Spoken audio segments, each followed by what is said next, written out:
बेकायदेशीर भरती विरोधात आश्रमशाळा कर्मचाऱ्यांचे आमरण उपोषण। सोलापूरच्या वैरागमधील अनुदानित आश्रमशाळा सोलापूरचे सर्व नियमित शिक्षक आणि शिक्षकेतर कर्मचारी हे जिल्हाधिकारी कार्यालयासमोर आमरण उपोषणाला बसलेत।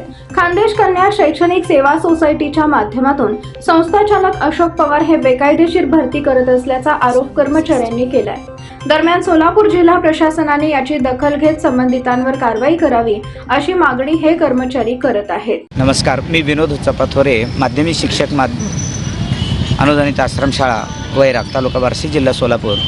आम्ही आज या ठिकाणी सर्व कर्मचारी आमरण उपोषणास यासाठी बसलेले आहोत की खानदेश कन्या स्वर्गीय स्मिता पाटील शैक्षणिक सेवा सोसायटी शिरपूर तालुका शिरपूर जिल्हा धुळे या संस्थेचे अध्यक्ष माननीय श्री अशोक आधार पाटील, कार्याध्यक्ष समाधान दिगंबर शेलार भाऊ व समाधान पाटील या संस्थेच्या पदाधिकाऱ्यांकडून मोठ्या प्रमाणात भरती प्रक्रिया बेकायदेशीर करण्यात आलेली आहे।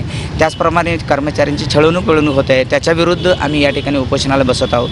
त्याचप्रमाणे या संस्थेच्या अध्यक्षास व संस्थेस एकात्मिक आदिवासी प्रकल्प कार्यालय सोलापूर येथील प्रकल्प अधिकारी तथा अन्य कर्मचाऱ्यांचं मोठ्या प्रमाणात संगनमत असल्या कारणास्तव ही अशा प्रकारची बेकायदेशीर भरती या ठिकाणी झालेली आहे। एकूण 7-8 कर्मचाऱ्यांची भरती बेकायदेशीरपणे झाली आहे। त्याचप्रमाणे की आमच्या शाळेचं हस्तांतरण व स्थलांतर बेकायदेशीरपणे 10 ऑक्टोबर 2023 रोजी प्रस्ताव दाखल केला होता आणि तो सुद्धा बेकायदेशीर आहे, तोही रद्द झाला पाहिजे। त्याचप्रमाणे की बेकायदेशीर भरती केलेल्या कर्मचाऱ्याचं वेतन थांबलं गेलं आणि म्हणून आम्हाला नियमित कर्मचारी वेतन थांबवण्यासाठी संस्थाध्यक्ष अशोक पाटील यांनी पत्र प्रकल्प कार्यालय अधिकाऱ्यांना दिलं। अधिकाऱ्यांचं संगनमत असल्या कारणास्तव प्रकल्प कार्यालयाने सुद्धा आम्हा नियमित कर्मचाऱ्यांचं वेतन हे बेकायदेशीररित्या थांबवण्यात आलेलं आहे।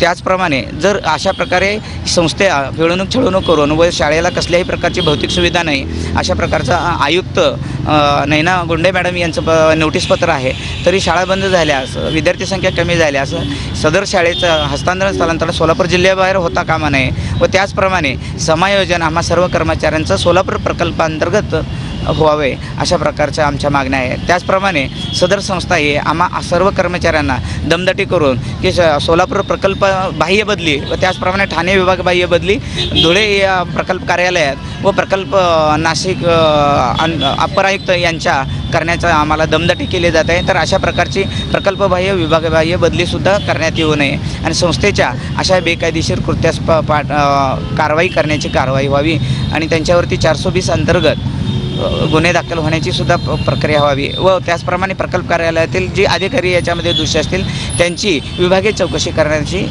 कारवाई व्हावी अशा प्रकारची आम्ही विनंती करत आहोत। या मुद्द्यांचं पूर्ण होईपर्यंत आम्ही या ठिकाणी बसलेले आमरण उपोषणास बसलेले 12 कर्मचारी मागे हटणार नाही आहोत। त्याचप्रमाणे प्रकल्प कार्यालयाकडून फक्त 2 अधिकारी म्हणजे लिपिक वर्ग आले आणि आम्ही तुमची चौकशी करतो अशा प्रकारचं निवेदन केलेलं आहे, पण याच्या अगोदर 3 उपोषण जवळजवळ 2-3 उपोषणं झाले, त्यावेळीसुद्धा अशाच प्रकारचे त्यांनी निवेदन केलं होतं, चौकशी काहीच केली नव्हती। आताही तसंच करणार आहे आणि म्हणून येरे मागले असं होऊ नये म्हणून आम्ही आमरण उपोषणास बसलेलो आहोत। शासनाने आमच्या मागण्यांचं जे न्याय मागण्या आहेत आणि शासनाची फसवणूक होणार आहे याच्यामध्ये जर अशा गैरप्रकार भरती जर प्रक्रिया जर अन्वये जर आपण वेतन अदा केलं तर ते वेतन अदा होऊ नये त्यांची बेकायदेशीर कर्मचाऱ्यांची, परंतु नियमित कर्मचाऱ्यांचे ते तात्काळ वेतन होण्यासाठी कारवाई करावी विनंती आहे।